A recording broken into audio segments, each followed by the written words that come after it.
"So how was Sedona?" 4 words. I said them while looking down at the kitchen counter, thumbing through the stack of mail that had piled up while he was gone. Like it was the most natural question in the world. Like I was asking whether traffic had been bad coming from the airport. I heard Rhett stop moving. Not slow down, stop completely. His rolling suitcase hit the kitchen floor with a dull thud and stayed there. I kept my eyes on the mail. A credit card statement, a grocery coupon, a dentist reminder. "What?" His voice came out strange, clipped. I looked up then, took my time about it. "Sedona," I said again. Still gentle, still soft. "You were there the whole time, right? Not Denver." I watched my husband of 7 years lose all the color in his face in about 3 seconds flat. And I thought, there it is. That's the confirmation I didn't even need anymore, but needed him to give me anyway. Before any of that, though, before the suitcase hitting the floor and the color draining from his face, and everything that came after, there was us. There was Rhett and Maeve, the version of us that existed before a woman named Colette Marsh walked into his office 14 months ago and started dismantling my marriage from the inside. I want to tell you about who Rhett was when I fell in love with him, because I think it matters. You have to understand what I thought I had before you can understand what it felt like to lose it. I met him at a friend's birthday party in Charlotte, the summer I was 26. I was working at a housing nonprofit at the time, helping connect low-income families with emergency rental assistance, stretched thin and underpaid and running on ambition and gas station coffee. Rhett was a financial consultant a few years into building his own client base. He asked what I did for work, and when I told him, he didn't pivot to talking about himself. He asked a follow-up question, then another. Then he said, "That sounds like work that actually matters," and he meant it. We dated for 2 years. We drove up to the Blue Ridge Parkway on a random October weekend because neither of us had anywhere to be. We got engaged on a Tuesday night in our own kitchen. No restaurant, no photographer, just him saying my name in a way that sounded like a question and a promise at the same time. We got married the following September. 38 people in a converted barn outside Asheville. My mother cried through the whole ceremony. His dad's toast made everyone else cry too. For 7 years, our life was good. Not perfect. No marriage is. But good in the way that reliable things are good. We bought a house in a quiet neighborhood with a backyard we had plans for, and a kitchen I learned to love. Rhett built his consulting business. I moved into program director work at the nonprofit. We were trying to get pregnant, had been for almost a year, and had recently started talking about a fertility specialist. It felt like the right next step. Then Colette started at Rhett's firm. He mentioned her casually one evening in January. New client liaison, really sharp, good at reading people. He said it the way you mention any new colleague, quickly, with no particular weight, and I said something like "that's great," and we moved on to dinner. But her name kept coming back. Colette had a brilliant idea for the Henderson pitch. Colette made the whole team laugh at the quarterly meeting. Colette and I grabbed lunch to prep for the Whitmore presentation. And then, a few months in, a new phrase, my work partner, as in, Colette is basically my work partner at this point, which is rare. Most people at the firm don't really get how I think. I didn't say anything. I told myself it was fine. I told myself that Rhett having a close colleague was healthy, and that reading into it would make me the kind of suspicious wife who manufactures problems where there aren't any. I ignored a lot of things that year. The new watch, a nice one, the kind he'd always said he couldn't justify. He told me it was a deal he found online. I believed him. The gym membership he suddenly started using after years of claiming he was too tired after work. The way he'd angle his phone screen just slightly away when he was texting. I told myself he was probably in a fast-moving group chat and didn't want me distracted by notifications. I was so good at explaining things away. Then in March, Rhett came home with news. There was a major financial services conference in Denver, he told me. 10 days. A massive networking opportunity, the kind of contacts that could reshape his whole client pipeline for the next 3 years. He'd leave the following Friday. "Can I come?" I asked. "I could work remotely, explore the city while you're in sessions. We could have evenings together." He was already pulling up his calendar on his laptop. "Maeve." His tone shifted, not unkind but firm. "I'll be in sessions until 8 or 9 every night. You'd be sitting in a hotel room alone. It doesn't make sense. I said I didn't mind. I do. He closed the laptop. I need to be completely focused. This is 10 days that could set us up financially for years. The familiar pull of guilt settled in, for asking, for wanting to come. Of course he needed to focus. I said I understood, and I meant it, and 4 days later I stood at our front door and kissed him goodbye and told him to go get those clients. He hugged me tight and said he'd call every night. For 2 days he did, around 9:30 brief calls, busy conference, good speakers, exhausted. He missed me, he'd call tomorrow. On the 3rd day calls became texts, long day, heading to bed, miss you. On the 4th day, I was sitting at the kitchen table finishing a grant report, when my phone buzzed with a banking alert. A charge on our joint credit card. I almost didn't look at it right away, then I did. Sedona, Arizona. 3 Sedona. I sat very still. I pulled up the full credit card account. There were 3 other charges I'd missed because I hadn't been watching closely enough. Enchantment Resort, Sedona, Pink Jeep. Tours, Sedona, AZ, $20. Mariposa Latin Inspired, Grill, Sedona, AZ, 1 in 7. Sedona is not Denver. Sedona is a romantic destination. Red Rock canyons, couple spa packages, sunset dinners over the desert. It's the place people go for anniversaries and honeymoons and long weekends away from real life. It is not where financial services conferences happen.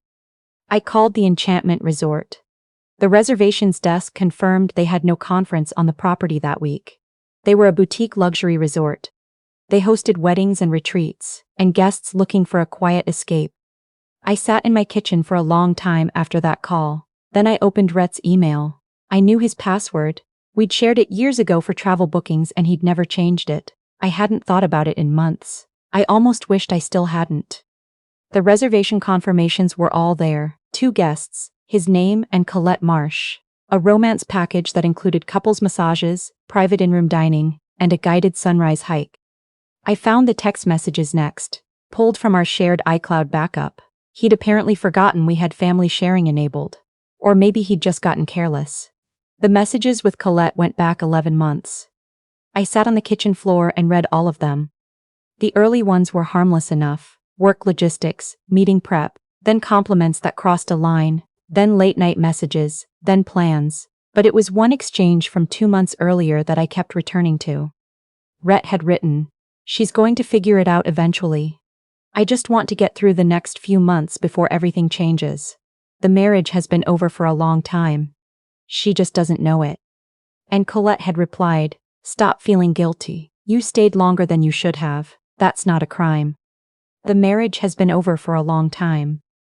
2 months before that message, Rhett and I spent a Sunday afternoon at a farmer's market, buying tomato plants for the back porch. He held my hand walking back to the car. I thought, in an idle, contented way, that I was lucky. I let myself feel the full weight of what I was reading. Then I closed the laptop and did something I'm proud of, looking back on it. I didn't fall apart. I made a list.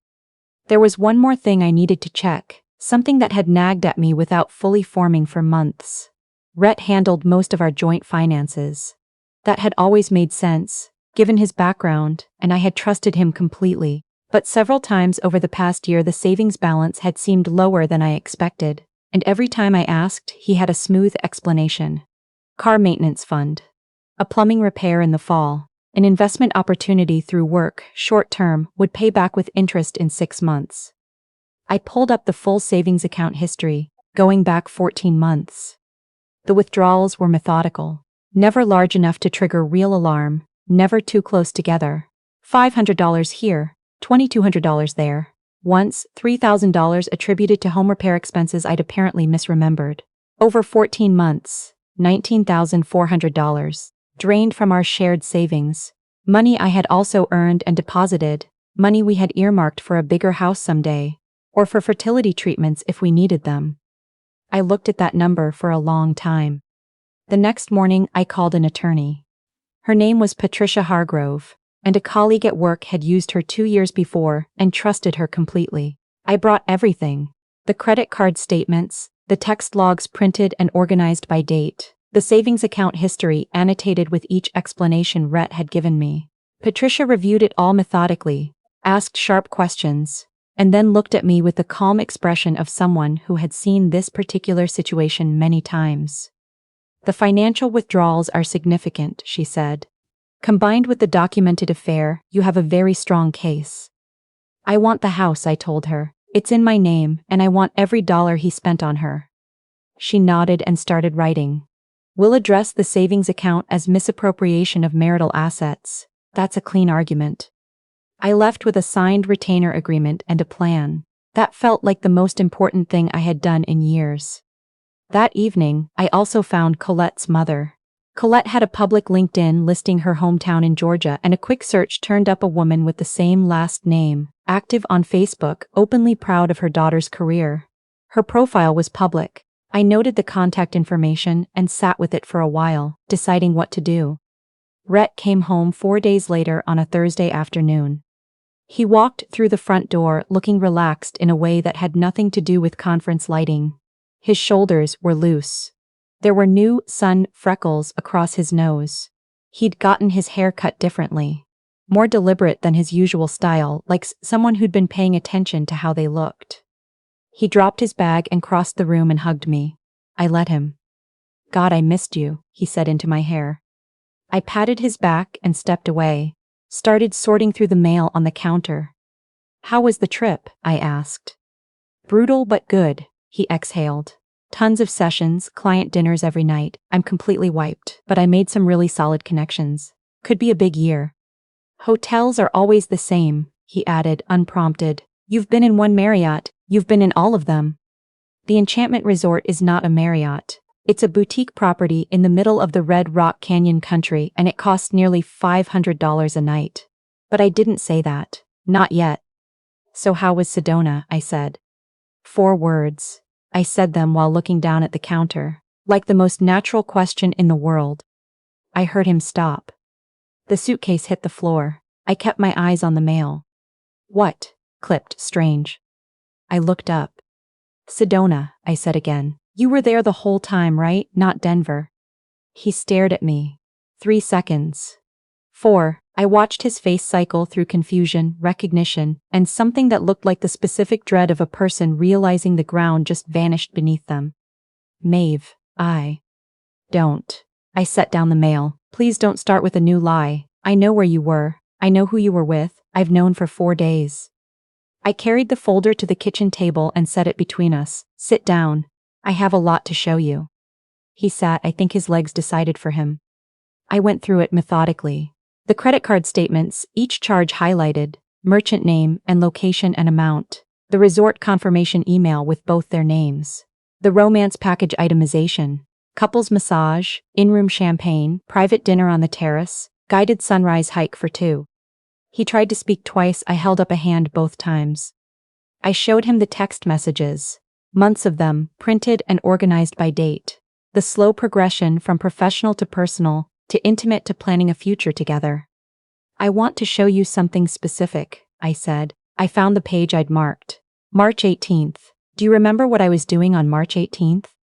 He looked at the date, said nothing. I had my consultation at the fertility clinic. The one I'd been on the wait list for since November. You told me you had a last-minute client lunch and you were sorry you couldn't make it. And I said it was fine. I understood. These things come up. I pointed to the message on the page. On March 18th, at 2:17 in the afternoon, while I was sitting in a waiting room alone, filling out intake paperwork about our family history, about our future, you texted Colette that the Sedona trip was going to be the best 10 days of your life.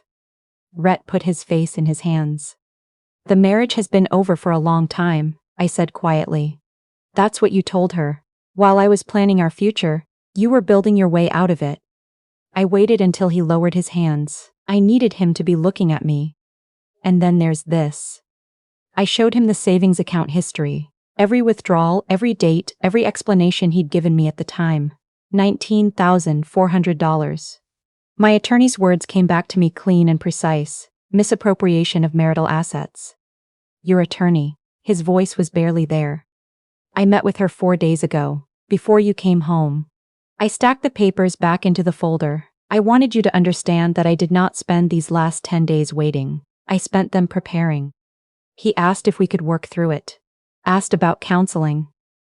Said he was sorry that he hadn't meant for it to get this far. I listened to all of it.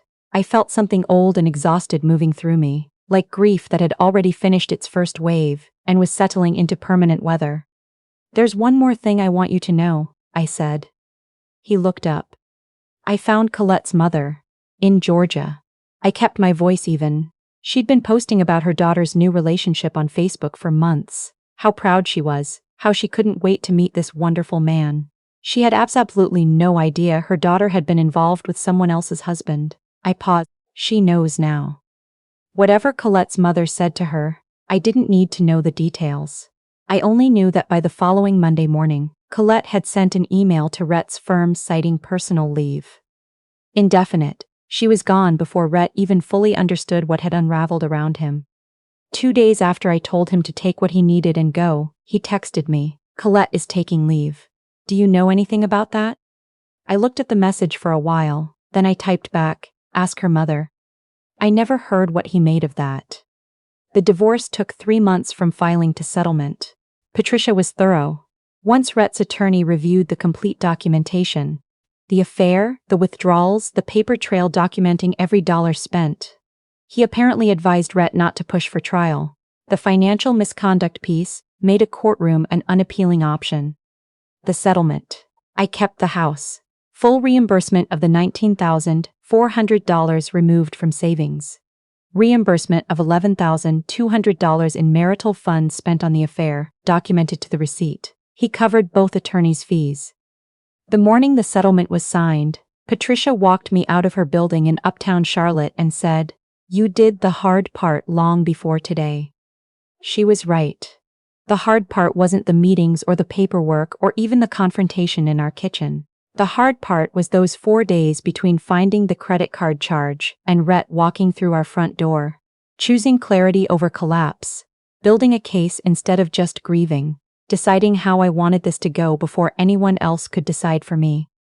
I walked back to my car and sat there for a few minutes before starting the engine. My phone had a text from Keely. "Today's the day, right? Call me the second you're out."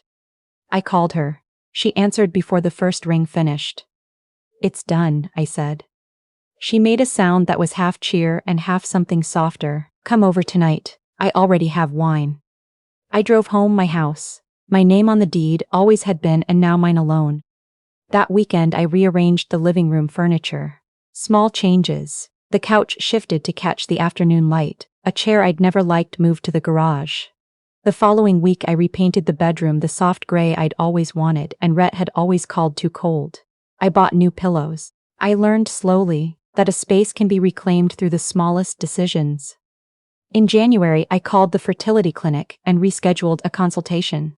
Not for any immediate plan, just to understand my options. To make the appointment mine, done in my own time, for reasons that were entirely my own.